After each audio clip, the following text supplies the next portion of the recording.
दोस्तों नमस्कार। आज हम जानेंगे कि मार्च महीने में लगाई जाने वाली सब्जियां। इस बार मार्च महीने में करो इन सब्जियों की खेती। गर्मियों के सीजन में ये आपको देगी इतना फायदा, कहोगे कि काश ये पहले पता होता। दोस्तों, मार्च का महीना आने वाला है और सब्जी वर्गीय किसान के मन में यह चिंता है कि कौन सी सब्जी लगाएं जो गर्मी के अंदर पैदावार अच्छी के साथ साथ मार्केट भाव भी अच्छे मिले। वैसे तो मार्च महीने में तकरीबन सब्जियां लगाई जाती हैं, लेकिन यहाँ हम आपको चुनिंदा प्रॉफिट वाली सब्जियों के विषय में ही बात करेंगे। वैसे तो आप मार्च में ग्वार, खीरा, कंकड़ी, लोबिया, करेला, लौकी, तोरई, पेठा, खरबूजा, तरबूज, भिंडी, अरबी, चौलाई, मूली, पालक, धनिया आदि सब्जियां लगा सकते हैं। लेकिन सवाल यह आता है कि इनमें से ज़्यादा प्रॉफिट वाली सब्जी कौन सी है। इनमें नंबर 1 पर आती है भिंडी की खेती। किसान साथियों, यदि आप मार्च महीने में भिंडी की बुआई करते हैं तो आप गर्मी के मौसम में इससे भी अच्छा प्रॉफिट ले सकते हैं। एक तो भिंडी की फसल से लंबा उत्पादन ले सकते हैं, तथा दूसरा गर्मी के सीजन में भिंडी की खपत ज़्यादा और मार्केट का भाव कम से कम 50 रुपये केजी का तो आसानी से मिल जाता है। तो आप इस तरह भिंडी की बुआई करके अच्छा फायदा ले सकते हैं। बस एरिया के मुताबिक बीज का अच्छा सिलेक्शन करें। यदि पैदावार की बात करें तो अच्छी फसल के लिए मैड विधि से बुआई कर सकते हैं। लाइन टू लाइन की दूरी 2 फुट, पौधे से पौधे की दूरी 6 इंच होनी चाहिए। दूसरे नंबर पर दोस्तों मूली की खेती कर सकते हैं, क्योंकि आज जो मूली 8 रुपये केजी बिकती है, वो गर्मियों में कम से कम 15 से 20 केजी के हिसाब से बिकेगी तथा मार्केट डिमांड भी ज़्यादा होगी। बात करें बुआई की, दोस्तों मैड पर लगानी चाहिए। लाइन टू लाइन 2 फीट तथा एक बीज से दूसरे बीज का फासला 4 इंच होना चाहिए। सही से देखभाल होने से यह किसान के लिए काफ़ी फायदेमंद मानी जाती है। इसके बाद दोस्तों टमाटर की खेती करें, यह भी काफ़ी फायदेमंद है। इसको भी मैड पर लगाएं। पानी की निकासी सही होनी चाहिए।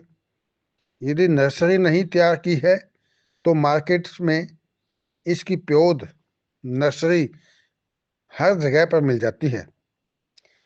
इसकी भी डिमांड काफ़ी कम नहीं होती और तकरीबन यह 30 रुपये केजी तक आसानी से बिक जाता है, तब भी फायदेमंद है। इसके बाद आप बेल वर्गीय फसल लगा सकते हैं, जैसे खीरा।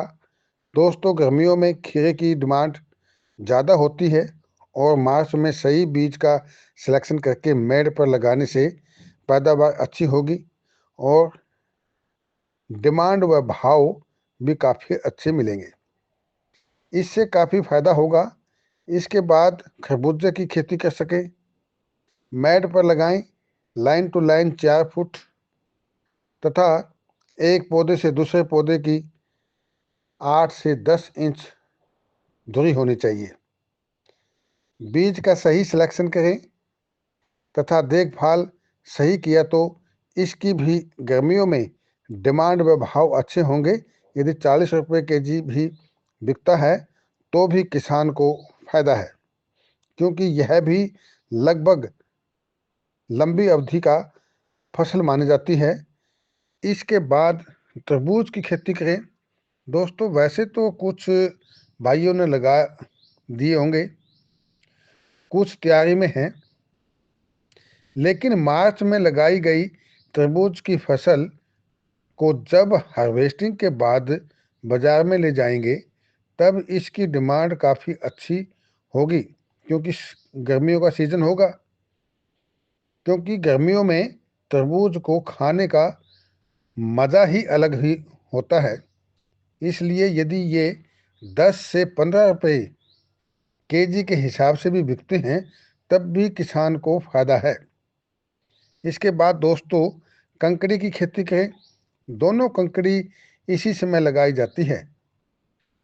तरकंकड़ी तथा खट्टी मीठी कंकड़ी भी दोनों ही मैड पर लगानी चाहिए। इसका उत्पादन भी काफ़ी अच्छा होता है। डिमांड काफ़ी अच्छी होने के कारण भाव भी 20 से 30 रुपए केजी के हिसाब से मिल जाता है, सो फायदेमंद है। इसके बाद करेले की फसल लगाएं। इसे भी मैड बना करके उचित फैसले पर लगाएं तथा मचान पर चढ़ाएं। यह यदि बीज का सही सिलेक्शन हुआ तो काफ़ी फायदेमंद मानी जाती है, क्योंकि एक तो यह लंबी अवधि की फसल है तथा दूसरा जब आप इसे हार्वेस्टिंग के बाद बाजार में ले जाएंगे तब इसकी डिमांड ज़्यादा होने से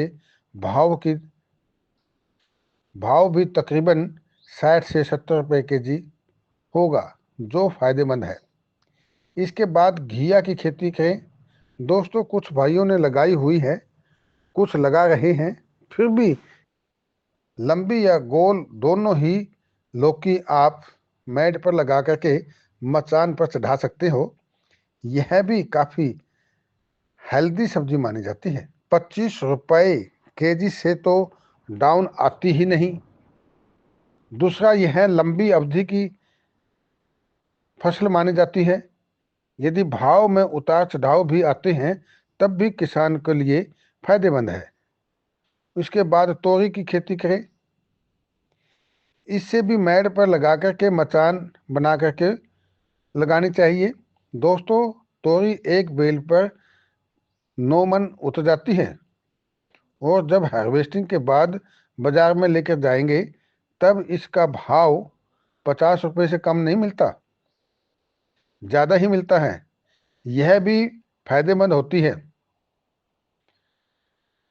इसके अलावा आप कम खर्चे वाली खेती भी कर सकते हैं, जैसे पालक और धनिया। पालक और धनिया दोनों ही फसल कम खर्चे की हैं और इसमें फ़ायदा ज़्यादा है किसान को, इसलिए इसे भी आपको लगाना चाहिए। ये भी आपके लिए फ़ायदेमंद है। धन्यवाद।